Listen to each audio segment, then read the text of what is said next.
Welcome Junior Takis, I am Mrs. Ramlal. Thank you for watching the videos on plant hormones. There are 5 videos in this section. There are 4 theory videos and 1 exam video. This video is on plant hormones, the theory of plant hormones. Right, the first hormone we're going to begin with is auxin. Another name for auxin is indole acetic acid. Now, the function of auxin is firstly, we should know that auxin is produced in the tips of the root, stems, leaves, buds, flowers. And at the tips, that is where auxin can undergo cell division. When the cells are dividing, the cells become longer. Another function of auxin is apical dominance. Now, apical dominance is this diagram. If you look here, you will see that this diagram shows you the shape of trees. And the trees have a Christmas tree shape. And the reason for that is known as apical dominance, and that is the hormone responsible for it is auxin. Now, on the lower part, at the bottom of the tree, there's a low auxin concentration.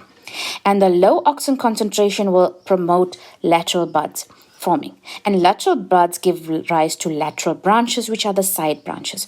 So there's more side branches at the bottom of the tree. The higher up you go, there is a high auxin concentration, and that inhibits the formation of lateral buds and lateral branches. So there are fewer lateral buds and branches, and that's why the tree has this Christmas tree shape, and that's known as apical dominance. Another function of auxin is tropism. And tropism is when a part of a plant grows towards or away from a stimulus. Then, auxin is also responsible for fruit development. So when you want fruits to develop faster, the horticulturalists or the farmers will spray auxin on the fruits will develop faster, however the fruits are seedless. And then auxin prevents leaf abscission. Leaf abscission means to prevent leaves from falling. And the last function of auxin is to promote root development. When you're answering and you're giving a function of auxin, don't just say cell division, cell elongation. Always say responsible for. All right, let's go on to our next hormone, gibberellins. Gibberellins also is responsible for some growth in the plant, and here you can see gibberellins also is responsible for developing roots.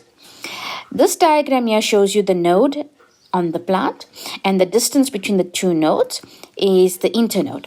So gibberellins allows for elongation of the internodes, and that's how the tree actually grows longer. Gibberellins also will allow for development of fruit and makes the fruit increase in size.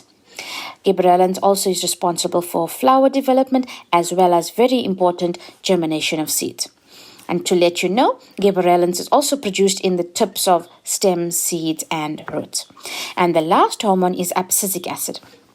Abscisic acid is a hormone that doesn't allow for growth. In other words, abscisic acid will make the seeds go to sleep or makes the seeds dormant.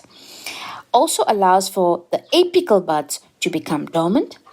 And abscisic acid is also produced in the plant, especially when a plant is in drought or is experiencing stress. The abscisic acid will then travel from the root to the guard cells and will force the guard cells to close, and in that way the plant will not lose so much water when dehydrating.